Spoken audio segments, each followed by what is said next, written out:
ওই ভাই একটা বোতল দেন। বোতলের দাম কিন্তু 3000 টাকা। আন্নে দেন আগে।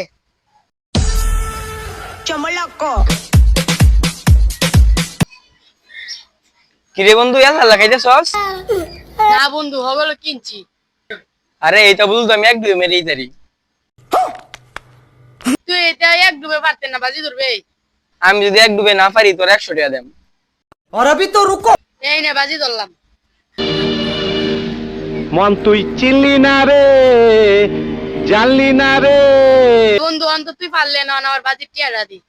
আরে বন্ধু আমি তো হারিয়ে গেলাম, নি বাজির 100 টাকা নি। দেখছেন ভাই কি বাজি জিততে গেলাম। আরে হাজার 3000 টাকার মাল 100 টাকা খায় গেছে।